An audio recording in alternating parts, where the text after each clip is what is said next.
नागपुर के Jaripatka police station में एक सनसनीखेज मामले में 2 आरोपियों को गिरफ्तार कर लिया गया है। यह मामला एक सफाई कर्मचारी की आत्महत्या से जुड़ा है, जिसमें आरोप है कि कार्यस्थल पर परेशान करने के कारण पीड़ित ने यह कदम उठाया।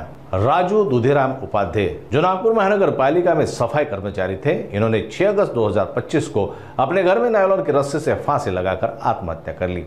जानकारी के अनुसार 13 अगस्त को सफाई कार्य के दौरान गटर का ढक्कन उनके पैर पर गिरने से वे घायल हो गए थे। उनका इलाज ESIC अस्पताल पाचपावली में चल रहा था। इसके बाद उनके बेटे ने उनके लिए छुट्टी का आवेदन जमादार योगेश रमेश हाथीपल्लेल और गुड्डू विठोबा राउत को दिया था। आरोप है कि दोनों जमादारों ने छुट्टी का आवेदन नामंजूर कर राजू को अतिरिक्त काम देकर परेशान किया। इससे तंग आकर राजू ने आत्महत्या कर ली।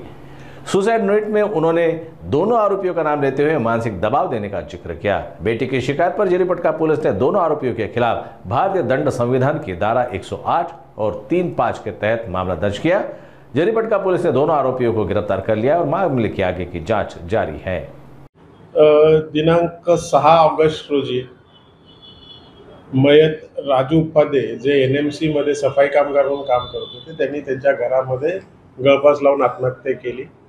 आत्महत्या केल्यानंतर त्यांना घरामध्ये त्यांच्या नातेवाईकांना एक चिठ्ठी मिळाली, ज्याच्यामध्ये त्यांनी त्यांच्यावरती कामाचा खूप प्रचंड बोजा टाकण्यात आला होता। त्यांच्याकडून जास्त काम करून घेतलं जात होतं, एकट्याकडूनच काम करून घेतलं जात होतं।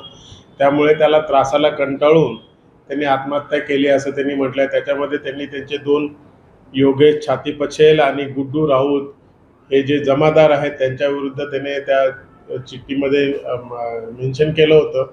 त्यामुळे सदर प्रथमदर्शनी आम्ही त्याचा अपमृत्यू ADR दाखल केला होता। ADRची चौकशीनंतर त्यांनी जे मृत्यूपूर्व जी चिठ्ठी लिहून ठेवली होती त्याच्यामध्ये आम्हाला तथ्य आढळल्यानंतर सदरप्रमाणे मयताचा मुलगा सौरभ उपाध्याय याची फिर्याद घेऊन आपण तो गुन्हा दाखल केलेला आहे आणि तत्काळ जे 2 जमादार आहेत योगेश छातीपचेल आणि गुड्डू राऊत यांना अटक करण्यात आली होती।